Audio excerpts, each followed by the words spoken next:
Have you ever been caught in that awkward situation that you never thought you would be in? For those of you that are husbands or like me, a boyfriend, your girlfriend or your wife looks at you and just says, your body has made a couple of changes this past couple of months, and we got to start working on that summer body of yours. I mean, it's right down the road. It's a month away. And you walk into church and you just pull out your box of Skittles like it's a freaking movie theater that you snuck them in. And you start eating them, and you just look at her and you just say, honey, babe, I don't have a six-pack, but trust me, I'm going to have the best dad bod you are ever going to see. Enjoy the show. Now, for me, the awkward situation looked a little bit like this, like the back of a cop car.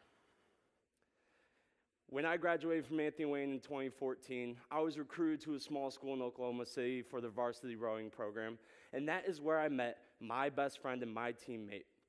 And fast forward through freshman and sophomore year, we went to parties, we did drugs, we drank alcohol, and we got involved with not necessarily the best crowd ever.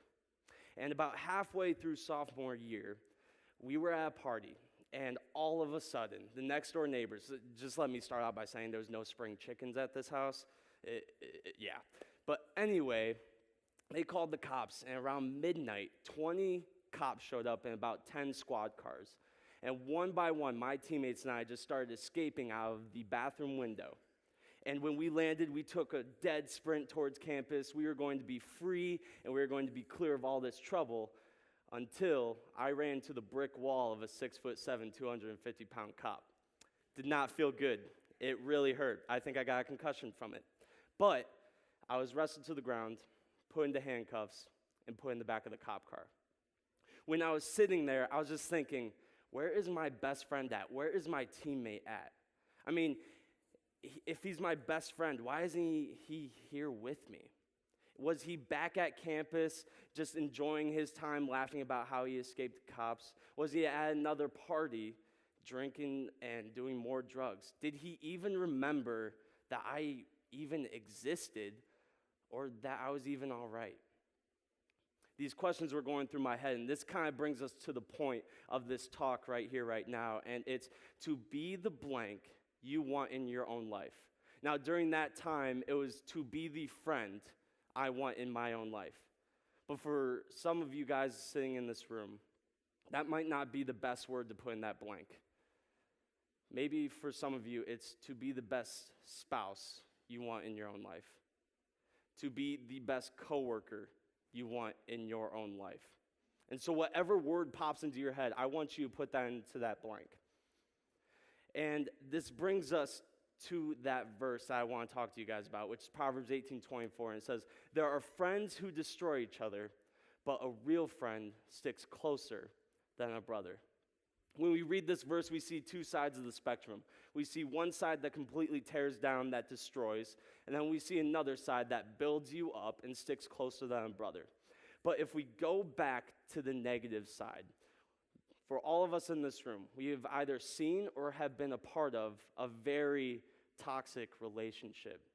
One that just tore you down, it was going nowhere, and it just tore apart your attitude, your emotions, and your behaviors.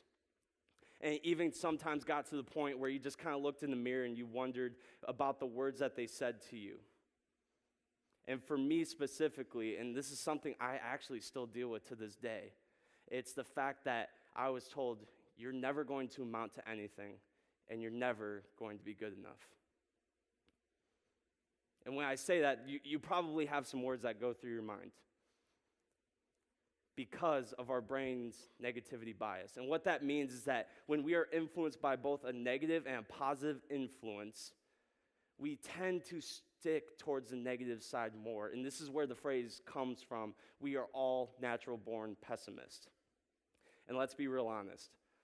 Some of you guys sitting in this room live your life like this, where no matter what is going on in life, there might be someone out there that just tells you there's a light at the end of the tunnel. There's going to be good coming out of this. There is a reason for this happening.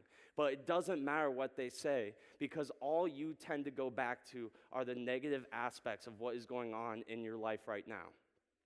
But if we go back to the verse, we understand that there are friends, real friends, true friends, that stick closer than a brother. For those of you that have been blessed like me with an actual brother or a sister, or have been able to label someone as such, you understand how important that relationship is to you. You understand how impactful that relationship is in your life. Rather than tearing you down, they build you up and they speak honest and truthful words into your life. Rather than affecting your emotions, your behaviors, and your attitudes in such a negative way, it's actually one in a very positive way. Now, for me specifically, what that kind of looks like is when I'm lifting weights at the gym, I'm pumping iron, on my way out, I'm getting told, man, you're ripped today, Todd. You're looking big. And I walk home with a little bit of swagger, and I walk up to my bathroom, and I look at myself in the mirror, and I put a flex on them. And I think, man, I look like Arnold Schwarzenegger right now. Now, I'm not talking about present-day Arnold, but I'm talking like Commando, Terminator, Conan the Barbarian. And now what's even funnier about that is because of my age, some of you are kind of surprised I even know what those movies are.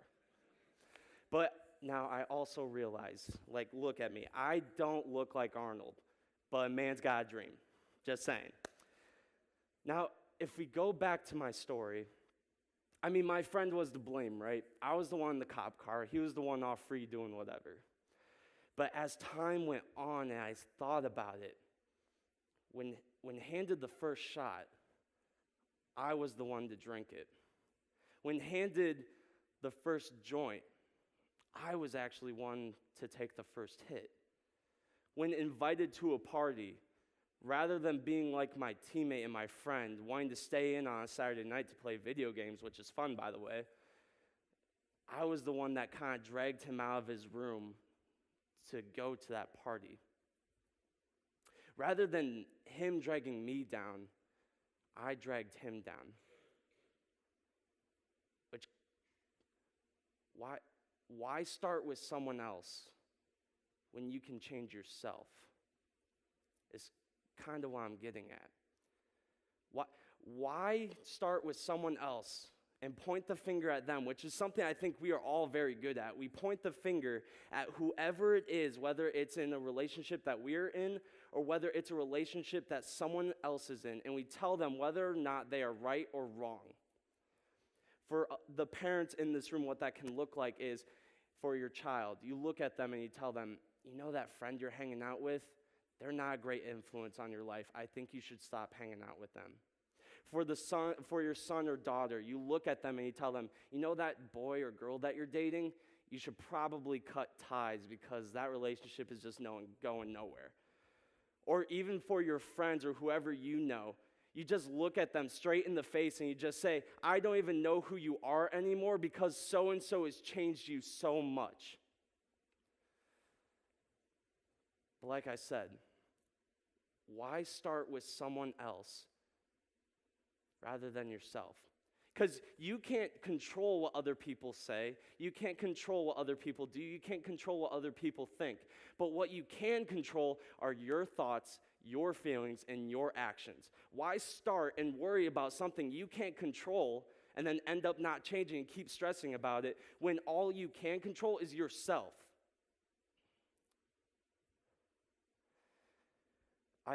I understand that growth is painful. I have been there. I understand that change and calling yourself out is painful. I don't go home in the mirror at night and tell myself, man, I'm glad I was wrong today. No, it tastes bitter. It tastes like vinegar. We don't like doing it because we like being right. But what I understand is most painful is when we are stuck somewhere where we don't belong.